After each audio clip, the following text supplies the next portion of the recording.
Por la voz del derecho estamos transmitiendo desde la facultad.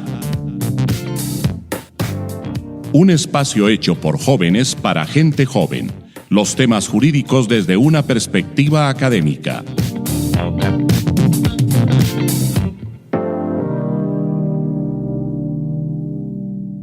Bueno, muy buenos días, buenas tardes, buenas noches a todos y todas desde y donde nos escuchen. Bienvenidos nuevamente a un episodio más de Desde la Facultad. El día de hoy volvemos a retomar nuestras dinámicas. Todos los viernes estamos grabando. Darle una bienvenida a todos nuestros oradores. El día de hoy los voy a presentar. A mi mano derecha tenemos a Juan Martín Boyacá. A su mano izquierda nos encontramos con José Javier Osorio. A mi mano izquierda tenemos a Alejandro Cáceres. Y a su mano izquierda tenemos a nuestra invitada Daniela López, que es abogada de la Universidad de los Andes y quien también es sustanciadora de la Corte Suprema de Justicia. Y bueno, ya pues más o menos con este perfil darán unas luces del tema que vamos a tratar el día de hoy, un tema bastante emblemático, bastante controversial, que ha resonado bastante en redes sociales, que es el tema de la elección del fiscal general de la Nación, teniendo en cuenta que el fiscal que estaba en dicha posición, el fiscal Barbosa, ya cumplió su término dentro de dicho cargo, por consiguiente, pues estamos a la espera de que se elija un nuevo fiscal general, ¿no? Entonces, para introducir este tema, vamos a hablar un poco de la forma como se elige el fiscal general de la Nación en Colombia, si esta debe ser potestad o no de la Corte Suprema de Justicia, la manera y el mecanismo cómo se elige, y vamos a hablar un poco de las manifestaciones que ocurrieron afuera del Palacio de Justicia el día de que se reunió en sala plena la Corte Suprema de Justicia con el fin de elegir a este fiscal, ¿no? Entonces, no sé quién quiera como comentarnos, hacer un abrebocas y contarnos un poco de cómo se elige el fiscal, el procedimiento, y pues ahí vamos anclando un poco como los temas a abordar el día de hoy. Bueno, pues hasta donde tengo claro, y sería como una aproximación muy por encima y que sería muy bueno que Daniela nos pueda llegar a profundizar. La elección del fiscal general de la Nación proviene de una terna pasada por el presidente de la República a la Corte Suprema de Justicia, y estos proceden en sala plena, vía una mayoría calificada de 16 votos, a elegir a este, digamos, director de la Fiscalía, este fiscal general de la Nación, básicamente. Sí. Básicamente yo creo que lo resumió perfecto para quienes no han entendido un poco esta elección. Y teniendo en cuenta ya, sabemos que en la elección del fiscal hay la participación de dos ramas del poder público, el ejecutivo y el judicial, ¿no? En diferentes países en Latinoamérica funciona de diferente manera, pero dentro de nuestra estructura del poder funciona así. Entonces yo les vengo a preguntar, ¿ustedes creen que la estructura y el mecanismo para la elección de este fiscal es eficaz? ¿Es lo que necesita Colombia? ¿Qué problemas nos ha traído y de qué manera podríamos solucionar un poco esta dinámica? Bueno, a mí en primer lugar me gustaría decir que desde la estructura del Estado creo que es una colaboración entre las ramas del poder público que la veo un poco forzada, por no decir otra palabra. ¿En qué sentido? Que partimos de la idea de que es una colaboración simple entre la rama ejecutiva y la judicial, pero al fin y al cabo, si ustedes se ponen a pensar, el hecho de que el presidente de la República terne a 3 personas quiere decir que sea como sea el fiscal o la fiscal en este caso que va a quedar, es una persona que el presidente quiere que esté ahí, ¿sí?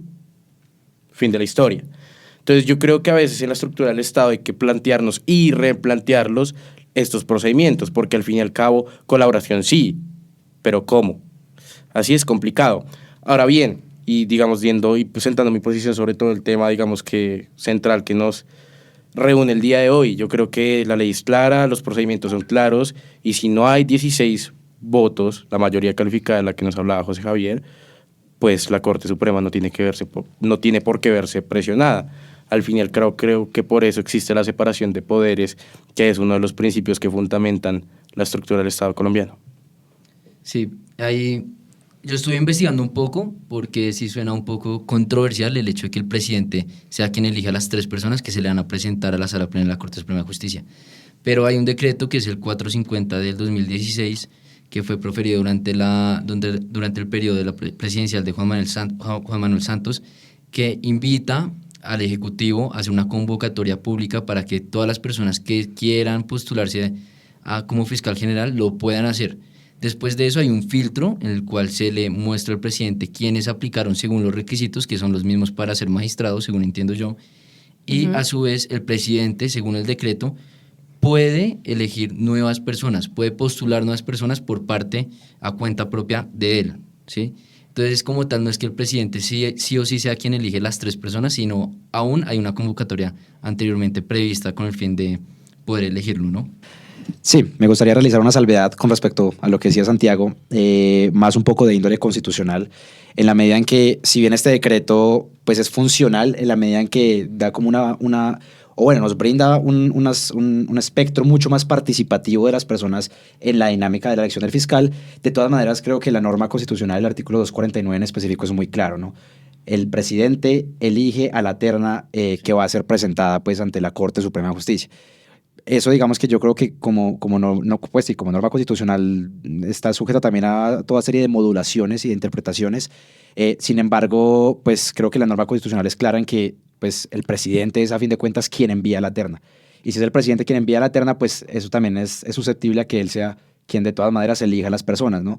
Que más allá de cualquier opinión de pronto de índole personal que uno pueda tener, el hecho de que la Constitución imponga como tal el requerimiento de que esta persona tenga las mismas calidades para poder ejercer como magistrado de la Corte Suprema de Justicia, me parece también como, si se puede decir de alguna otra manera, un filtro importante para que la persona que se elija, así sea ternada por el presidente, sea idónea, puesto que también tiene, digamos que las calidades para asumir el cargo de magistrado, que pues por supuesto es muy honorable. Sí. Sí, de acuerdo. Yo quisiera añadir que realmente es un cargo muy importante para el país. Yo creo que es uno de los cargos que nos ayuda como a salvaguardar el Estado Social de Derecho. Entonces yo creo que el fiscal general de la Nación, primero, lo que me gustaría destacar es que hace parte de la rama judicial.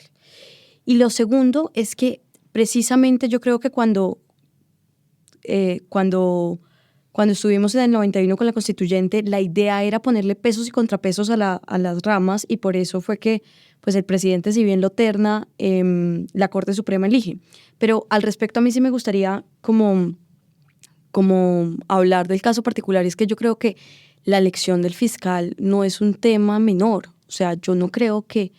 Yo veo muchos comentarios con respecto a que 4 meses pareciera que fuera un montón de tiempo, pero realmente la sala plena sesiona cada 15 días.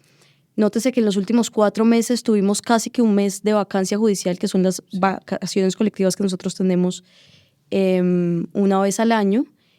Y pues adicional a eso, la sala plena no solamente trata el tema de fiscal, se tratan temas administrativos de la Corte, se tratan temas de conflictos y temas sustanciales de la Corte que requieren de un quórum. Y entonces no es el único asunto que la Corte Suprema de Justicia tiene en este momento. Entonces, a mí sí me gusta, o sea, sí soy partidaria de que la Corte Suprema tenga esa labor en la elección del fiscal, pero me parece que es una responsabilidad enorme, y me parece que los magistrados justamente se toman esa decisión y esa responsabilidad con el peso que requiere. Claro. O sea, yo creo que ahí el punto controversial, yo creo que en todas las intervenciones lo destacaron, es la independencia, ¿no? Creo que todos estamos de acuerdo con que la Corte Suprema de Justicia sea quien elige al fiscal general de la Nación, pero la independencia, ¿dónde es que queda? Porque muchos, pues para manera de claridad, la independencia se está tratando en 2 puntos puntuales. La primera es que el presidente sea quien envíe la terna, que aún así hay independencia, porque aún así el fiscal general de la Nación no tiene potestad para investigar al presidente de la República, y la independencia desde el punto de vista de que el presidente sea quien abogue por presionar a la Corte Suprema de Justicia usando medios de comunicación, redes sociales, que fue precisamente lo que vimos hace unas semanas, y que abogó porque se hubiese una movilización social que precisamente presionara a todos los magistrados en aquel momento. Entonces, no sé ustedes qué piensan con respecto al comunicado del presidente. La Silla Vacía también sacó una noticia diciendo que el presidente se había reunido con los magistrados y que a los 15 minutos después de salir, de haberles prometido que no iba a incentivar la movilización social, 15 minutos después salió con un tuit diciendo: toca movilizarnos. con FECODE. FECODE ya había organizado unas marchas, pero ¿ustedes qué piensan respecto a esas comunicaciones? Yo considero que en cualquier tipo de Estado debe haber un respeto por la institucionalidad y la primera persona en dar ejemplo de ese respeto debe ser el presidente.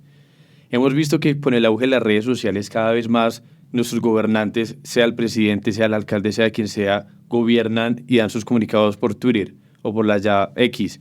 Sí. Entonces, es algo que cada vez está tomando un crecimiento muy grande y que considero yo, que antes de ser algo positivo para dar una cercanía al pueblo, se ha convertido en un medio incendiario, en un medio en el cual opinan y dicen cosas que ofenden a las demás personas, que las ridiculizan y demás.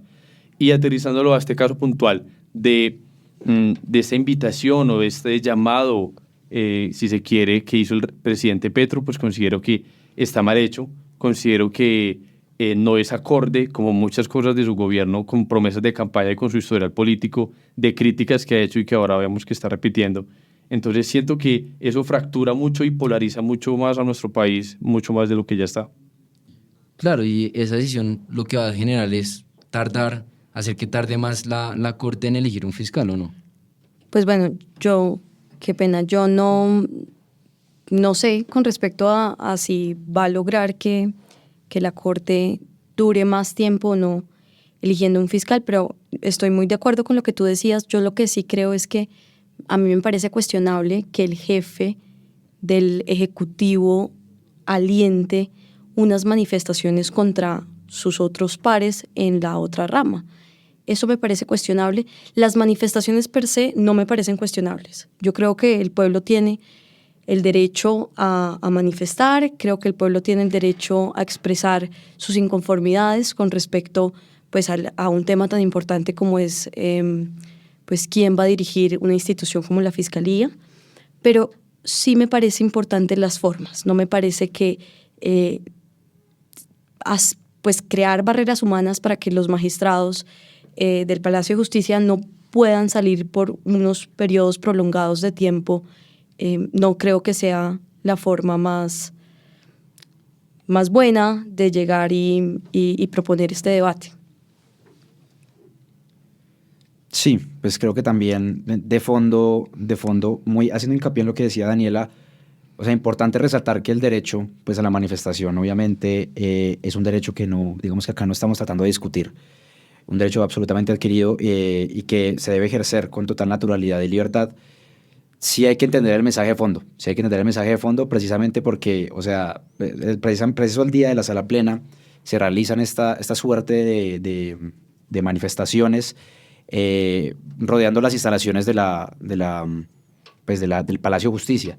Entonces, pues, ¿qué implicaciones tiene eso? El hecho de que se está enviando un mensaje de fondo a las personas que tienen que decidir en equidad sobre el futuro de la institución de la Fiscalía General de la Nación. Entonces, ahí es que nos podemos preguntar dónde estamos, bueno, como pueblo, de qué manera estamos interpretando esta como independencia de las ramas del poder público, de qué manera la estamos interpretando, ¿sí? Porque, o sea, podemos estar de acuerdo en que, bueno, lo terna y lo elige otra, digamos que otra jurisdicción, está bien, pero el hecho de que se incentive esta movilización, pues yo creo que también genera cierto grado de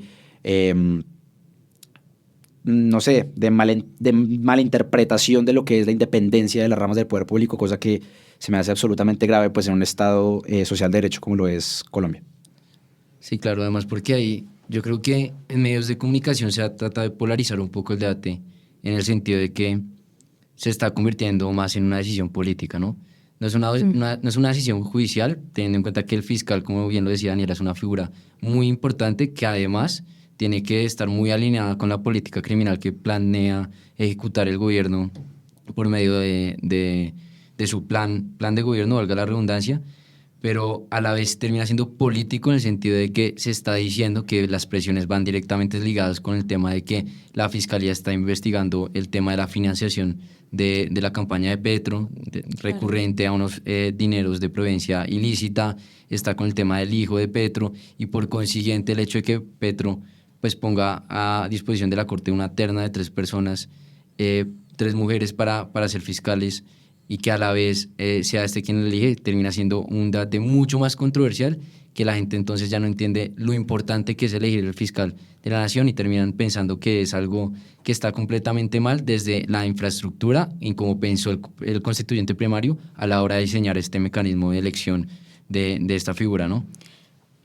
Claro, y quería agregar un par de cositas con respecto a eso. Por ejemplo, si ustedes, no sé si han visto, pero se han presentado varios temas con respecto a esta elección. La primera fue el cambio de la terna, que eso pues ha alargado el proceso, pero también se presentó una tutela porque según un magistrado, la terna que porque estuviera compuesta por solo mujeres, estaba vulnerando derechos a la igualdad, derechos a la representación y un montón de derechos. Entonces, en medio, lo que a mí me parece importante señalar es que en medio del trámite ha habido una cantidad de procesos y ha habido una cantidad de bemoles que no se informan, que uno no ve en los medios de comunicación que digan, no, mire, es que el Consejo de Estado estaba resolviendo una tutela con respecto a esta terna.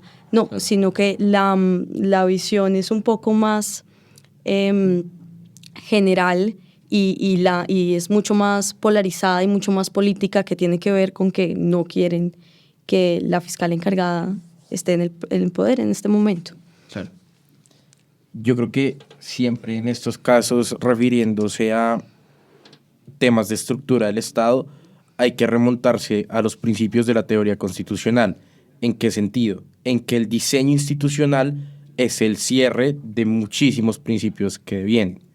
En ese sentido, yo creo que esto es muy simple y la materialización de esta práctica honra los principios. Que la Corte se tome todo el tiempo que sea necesario, obviamente dentro de los términos de la diligencia, pero el hecho de que la Corte se pueda tomar el tiempo respetando el proceso de tener los 16 votos, pues es bien para el país y respeta el principio de la independencia judicial y de la separación del poder público. Sí. Bueno, yo creo que con esa intervención, pues lastimosamente tenemos que dar por culminado el programa. Yo creo que dejar con una serie de reflexiones y preguntas incógnitas abiertas sobre si el mecanismo de elección del fiscal está bien diseñado, está bien planteado, necesitamos una reforma.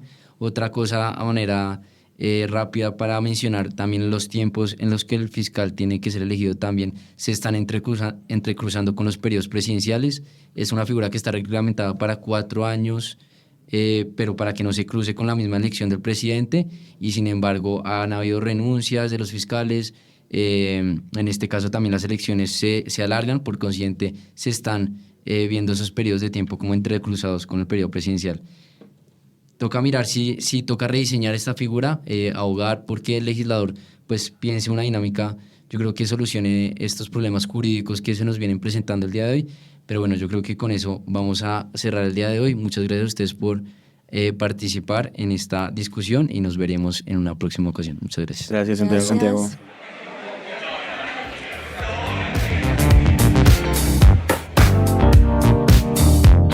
En La Voz del Derecho hemos transmitido Desde la Facultad. Un espacio hecho por jóvenes para gente joven. Los temas jurídicos desde una perspectiva académica. Desde la Facultad.